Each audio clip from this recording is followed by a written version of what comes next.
Run.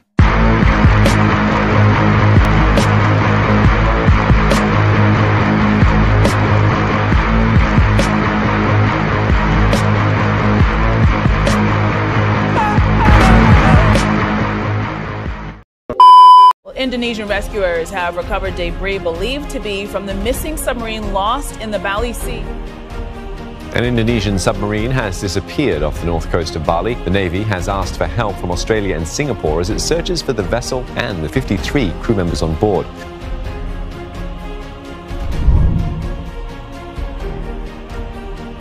Bolehkah kita katakan ini ada mafia bisnis di dunia pertahanan kita, Bu? Mr. M aja. Dan siapa yang mau buka? Itu sebenarnya menurut saya bagian dari korupsi loh. Jangan salah loh.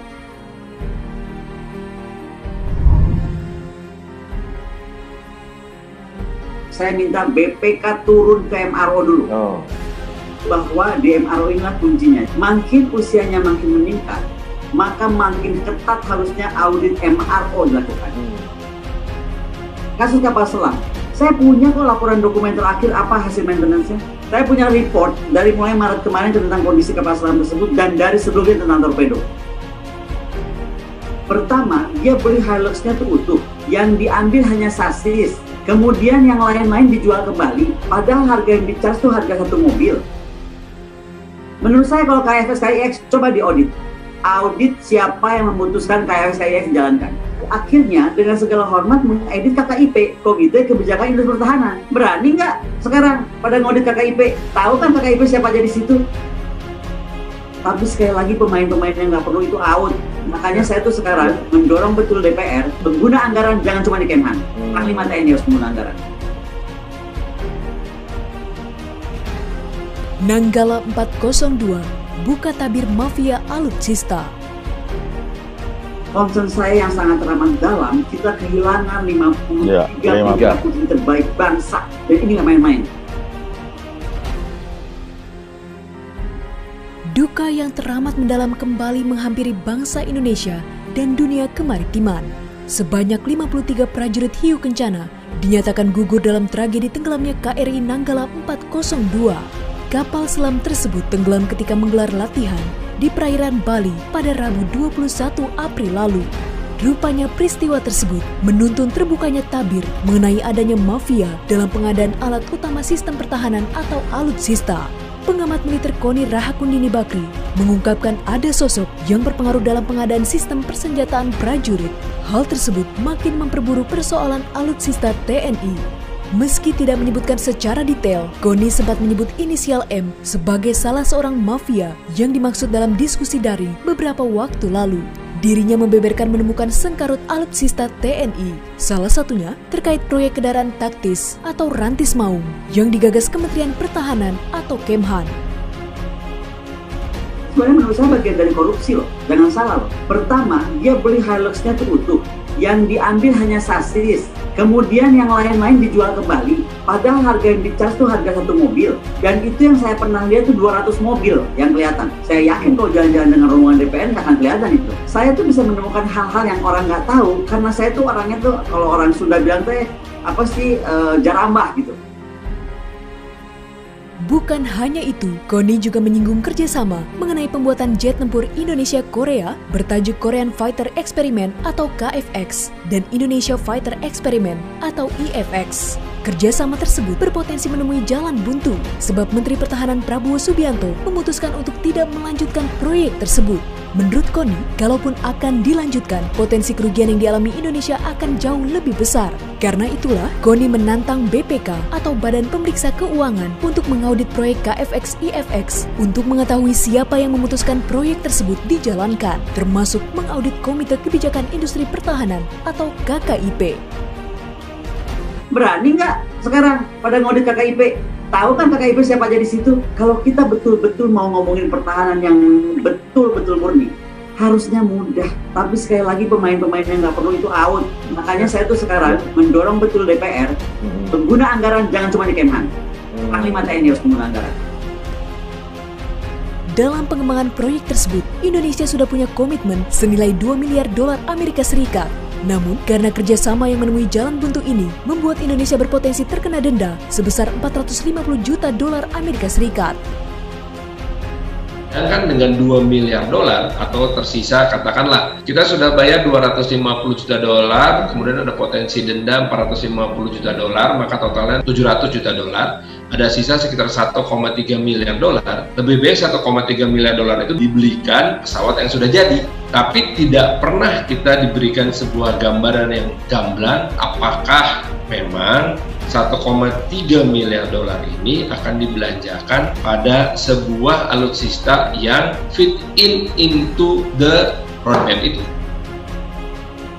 Koni juga turut mempertanyakan Menteri Pertahanan Prabowo Subianto yang berniat melakukan modernisasi alutsista hanya dalam waktu 2 pekan. Kita harus modernisasi alutsista kita lebih cepat lagi, dan insya Allah dalam 2-3 minggu ini kita akan bersama dengan Panglima TNI dan Kepala Staf kita rampungkan dan akan kita sampaikan kepada Bapak Presiden.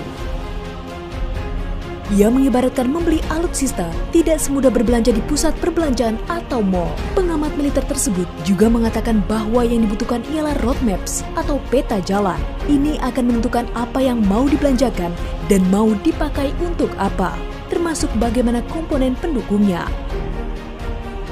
Tiba-tiba mau membuat roadmap cepat, bukan roadmap lagi bahasanya, master plan 2 minggu untuk modernisasi. Seolah-olah ada anggapan membeli peralatan, membangun postur itu seperti beli kue ke mall. Jadi apa aja dibeli dan ada kemungkinan membeli bekas.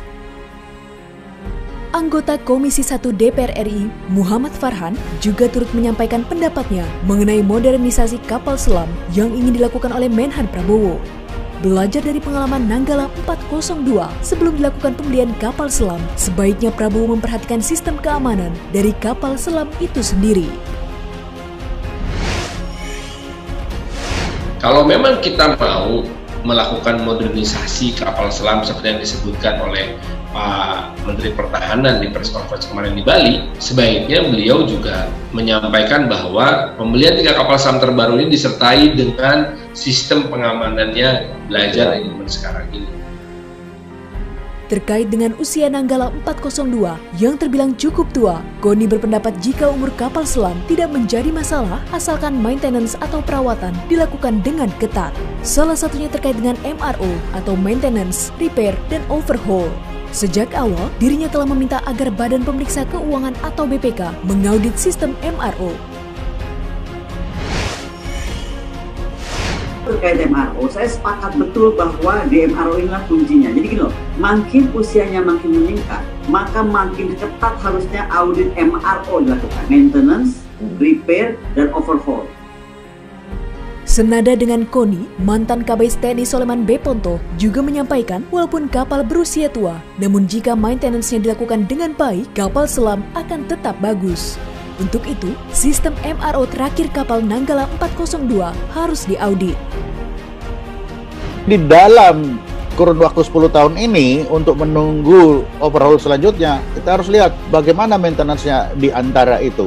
Bagaimana penggantian critical spare part itu. Apakah diganti atau tidak, kualitasnya bagaimana. Nah, itu harus kita lihat. Jadi harus diaudit lah, dilihat bagaimana maintenance terakhir itu.